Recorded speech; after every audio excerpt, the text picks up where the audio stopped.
ini latihan supaya nggak sakit hati kalau orang tidak menghadap ke kita ya. Satu, sunnatullahnya adalah mustahil kita ini disukai oleh semua orang sedunia, mustahil. Pekerjaan yang paling menyengsarakan, pekerjaan kehidupan yang paling membuat menderita adalah ingin disukai semua orang. Nah, ada yang tanya, gimana nih latihannya supaya kita tidak mudah sakit hati? Begini ya, satu, ini latihan supaya nggak sakit hati kalau orang tidak menghadap ke kita ya. Satu, sunnatullahnya adalah mustahil kita ini disukai oleh semua orang sedunia, mustahil. Pekerjaan yang paling menyengsarakan, pekerjaan kehidupan yang paling membuat menderita adalah ingin disukai semua orang. Jadi mustahil, hadirin, mustahil. Jadi jangan ingin sesuatu yang mustahil. Ingin disukai oleh semua orang tuh mustahil. Jadi kita harus sangat siap bahwa akan ada orang-orang yang tidak suka kepada kita. Walaupun kita berusaha melakukan yang terbaik, karena memang mustahil semua orang suka itu tidak ada. Para nabi juga begitu. Dua, ini cara tafakurnya ya. Jadi kalau ada orang-orang yang tidak menghadap hatinya ke kita, artinya tidak respect ke kita, ya sudah. Ini sunnatullahnya memang begitu.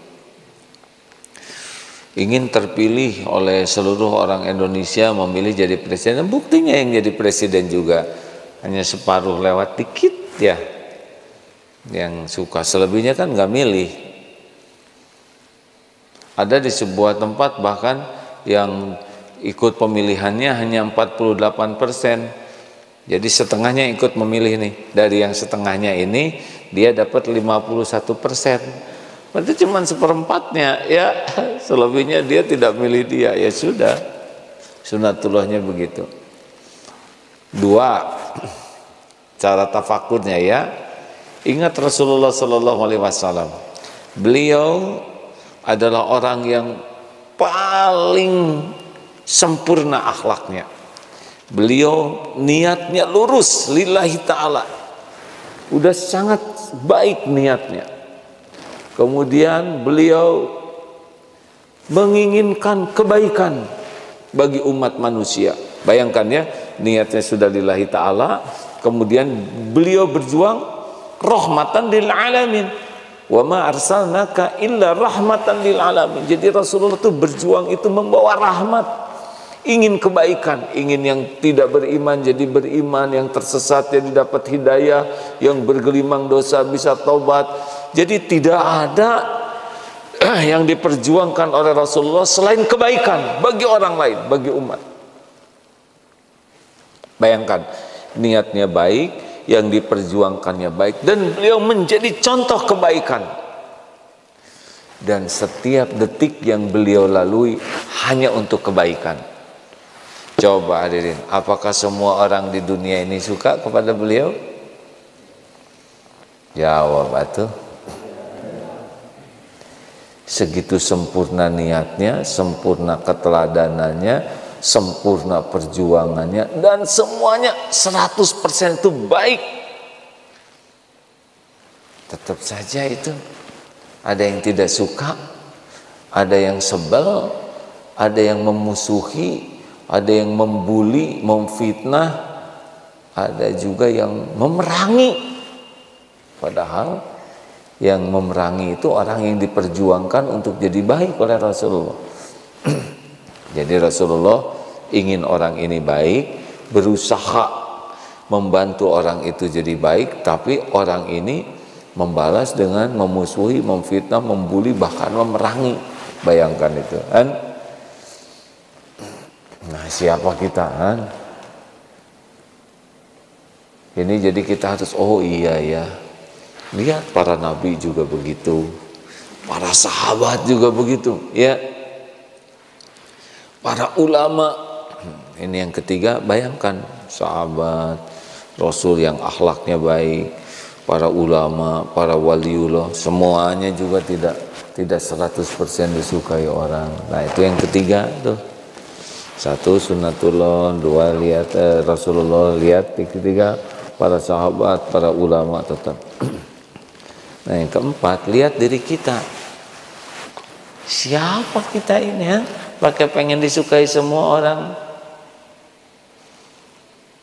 Siapa kita ini? Kita ini kan dihargai karena Allah menutupi aib. Dosa, sholat tidak khusyuk, mata jelalatan, berzina, ya, pikiran kacau, lebih banyak lupa kepada Allah daripada ingat ke Allah. Ngomong suka ditambah-tambah pakai bohong, ibadah juga sering riaknya, sedekah pelit.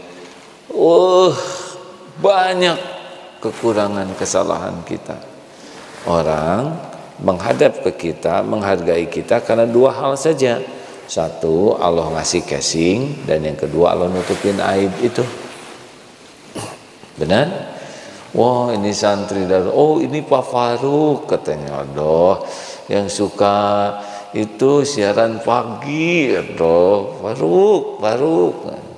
Karena Allah ngasih casing, bisa sedikit, maaf ya disebut sedikit ya, bisa sedikit ngotak-ngatik ini alat komunikasi.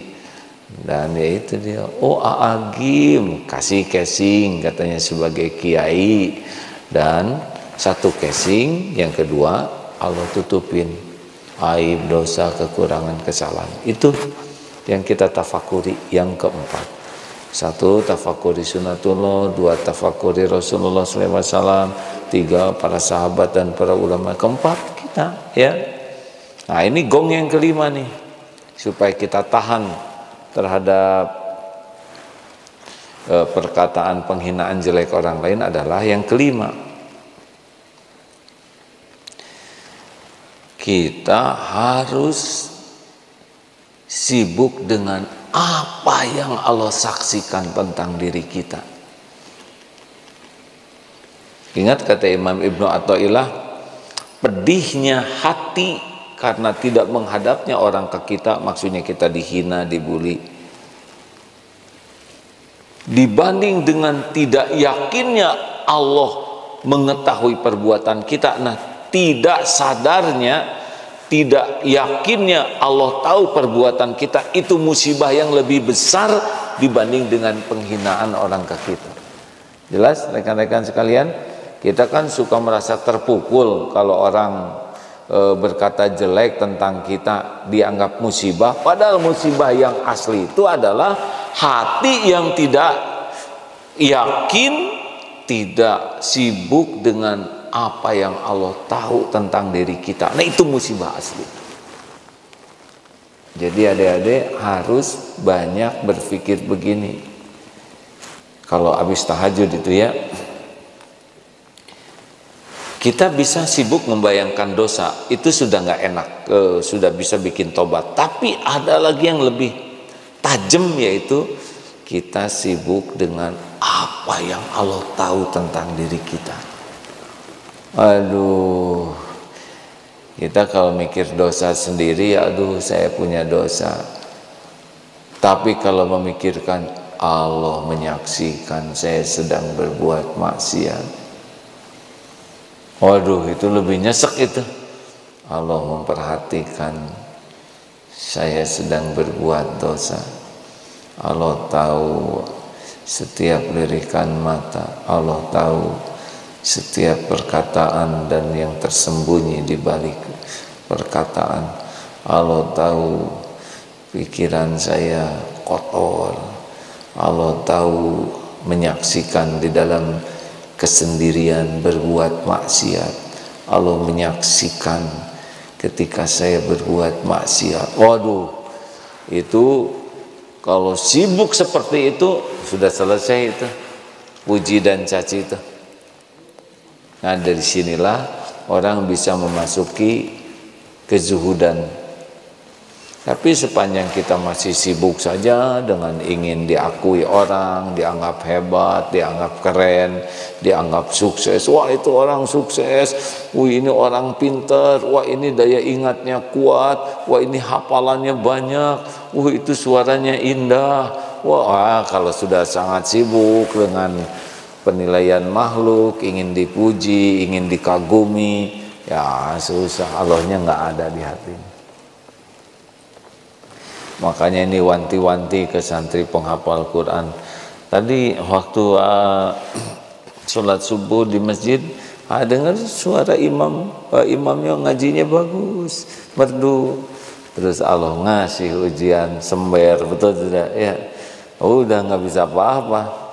Tadi suaranya jadi serak, ya itu izin Allah juga. Bagi kita yang mendengar husnuzon saja Allah sedang memberi serak, tetapi bagi yang sedang ngaji dan dibuat serak oleh Allah, nanti lebih sibuk siapa ini? Malu nih saya jadi imam suaranya serak, jadi nggak enak. Lebih sibuk dengan penilaian jamaah, bukan sibuk dengan penilaian Allah. Kan ada yang lebih malu dengan penilaian orang daripada sibuk dengan penilaian Allah. Masih ingat itu ya? Ada seorang qori ini dalam forum, wah ini banyak orang-orang secara duniawi, orang penting duniawi ya. Beliau bagian ngaji hanya beberapa menit, terus datang, tolong doakan saya supaya suara saya mulus, tidak ada seraknya gitu. Allah, kenapa doanya itu?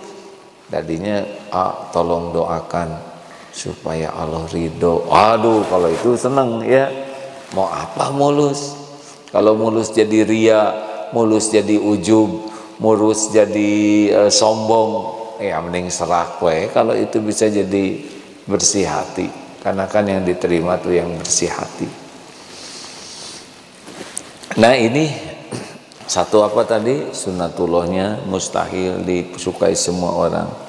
Yang kedua, ingat Rasulullah begitu sempurna niat, perjuangan, keteladannya sampai akhir hayat, tetap saja ada yang tidak suka. Tiga, bagaimana para sahabat yang ya begitu juga mungkin ya pasti tidak sesempurna Rasul, tapi jauh dibanding kita, betul tidak? Ketauhidannya, akhlaknya, ibadahnya, tetap saja itu ada yang tidak suka. Yang keempat, kita lihat saya dihargai itu karena dua hal, karena casing dan karena Allah menutupi aib dosa kekurangan. Dan yang kelima, sibuklah dengan apa yang Allah saksikan dari mulai balik. Ini pemusnah ujub, merasa diri hebat, pemusnah sombong, merasa diri waduh gimana gitu. Biasa aja lah.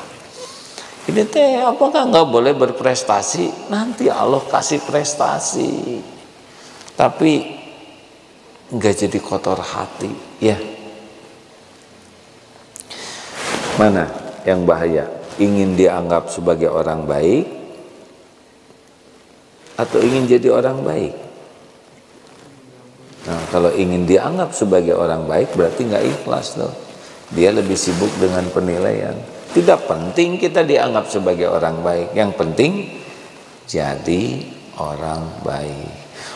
Gimana ya, saya tuh suka pengen dipuji. Pengen dipuji itu sudah fitrah kita. Udah ada di sini nih.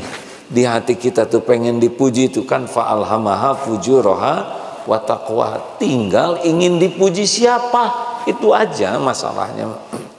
Nggak mungkin kita menghilangkan ingin dipuji, karena itu udah Allah tanamkan pada diri kita.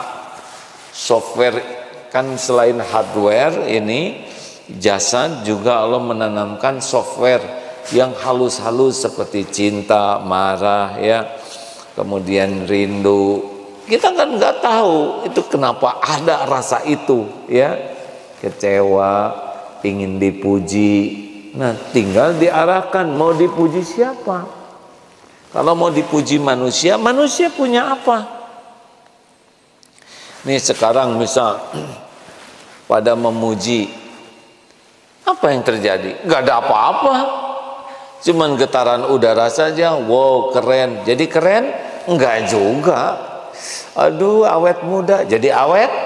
Enggak. Wih, kamu pinter, jadi pinter? Enggak ngepek. Puji, caci, ember jatuh itu sama, cuma getaran udara yang merambat ke telinga kalau dalam bentuk suara, ya. Puji, caci dalam tulisan itu juga hanya titik-titik saja. Titik-titik, mau penghinaan sehebat apapun cuman gabungan titik-titik, tidak ada apa-apanya. Mau dipuji sehebat apapun tidak ada apa-apanya, cuman tulisan saja, betul? Tapi yang berbahaya itu puji atau caci? Jawab hadirin, jangan bikin emosi nih kan. Mana yang lebih berbahaya bagi kita, dipuji atau dicaci? Rasulullah suruh menaburkan pasir ke yang muji, ke yang nyaci. Puji itu jauh lebih bahaya. Kenapa dipuji bahaya? Tidak semua orang bisa siap menyikapi ujian pujian. Puji caci itu dua-duanya ujian hadirin. Dan jauh lebih berbahaya itu dipuji, dikagumi, dihormati, diperlakukan spesial, karena dari sana bisa jadi ujub, merasa saya nih yang layak dihormati. Lupa tuh tadi kepada bagaimana tutup dari Allah, bagaimana casing dari Allah. Lupa saya yang berhasil, saya yang berjuang, saya yang berjerih payah, ini ide saya, ini perjuangan saya yang merintis, saya. Ada kasih COVID selesai itu saya, ya. Hati-hati nih. Bukan saya, Allah yang membangun pesantren ini. Ya, saya dan kawan-kawan cuma diuji oleh Allah, ikut serta dalam apa yang direncanakan Allah. Kalau merasa hilang pahalanya, gitulah ya. Makanya dipuji itu dekat dengan ujub, dipuji dekat dengan sombong, ya, jadi merasa dirinya tinggi lalu melihat orang lain lebih rendah. Dipuji dekat dengan munafik, jadi tidak jujur melihat diri sendirinya karena kemakan terus oleh pujian orang. Oh, jadi kita tuh enggak jujur melihat diri yang asli. Misalkan karena banyak yang muji, waduh mbak awet muda loh, awet muda, terus datang cucu, kok nenek keriput banget, bisa dijitan tuh, padahal cucu paling jujur, ya. Orang muji ke kita kan banyak keinginannya itu. Ada yang pengen ditraktir, ya. Ada yang takut dimarah. Makanya hati-hati. Orang-orang yang sudah senang sekali dipuji, dikagumi, dihargai, diperlakukan spesial, ingin disebut-sebut namanya, sudah itu memasuki namanya DTA. Apa DTA? Derita tiada akhir. Tapi kan kalau hanya untuk urusan dunia gimana? Pengen dipuji karena punya sepeda bagus, punya motor, punya, ya. Kalau masih balita, ya, anak-anak kecil punya mobil-mobilan dipamerkan, wajar. Tapi makin gede mah ya udahlah. Kalau mau punya kendaraannya beli, pakai, tidak usah pengen diketahui orang, dipuji orang. Kan yang paling penting dari kendaraan itu bisa dipakai, bukan dipuji, betul? Tapi saya pengen punya yang bagus. Kalau kebeli, punya rezekinya sudah bersih, hartanya bayar zakat juga, infak sodakonya bagus. Kalau beli-beli aja, asal siap-siap nanggung hisabnya, ya. Bolehkah kita punya yang bagus? Boleh. Sekarang ada helikopter misalkan, ya, murah, sekitar 1 miliar. Standarnya helikopter tuh sekitar 7 miliar. Itu ada helikopter murah. Coba, ada yang mau beli nggak? Helikopter murah kayak gitu, nggak yakin tuh terbang bisa mendaratnya di mana aja ya. Karena murah kan bisa jadi mengancam jiwa, mengancam orang lain. Jadi bukan perkara murah, tapi proporsional ya, sesuai kemampuan, sesuai keperluan. Nah begitulah adik-adikku sekalian, bapak-bapak, ibu-ibu, riadoh kita latihan untuk tidak terluka ya. Dan kalau ada orang yang tidak sependapat dengan kita nggak usah jengkelan ya, jangan sensi, dikit-dikit tersinggung, dikit-dikit jengkel, dikit-dikit sakit hati, dikit-dikit marah. Capek dong, karena kita nggak mungkin semua orang itu ngomongnya baik ke kita, nggak mungkin semua orang sopan sesuai dengan keinginan kita. Makin kita banyak keperluan dari orang lain, ingin orang mengucapkan salam, ingin orang sopan ke kita, ingin orang merunduk, makin kita banyak berharap dari orang lain untuk kepentingan pribadi kita, udah makin gak bahagia hidup ini. Makin mudah tersinggung, mudah jengkel, mudah marah. Dan kita capek hidup seperti itu karena kita diatur oleh perilaku orang lain. Harusnya kita memang harus mendidik orang bisa sopan, mendidik anak bisa sopan, tapi ya tidak usah jengkel kalau mereka belum sopan ke kita. Gitu.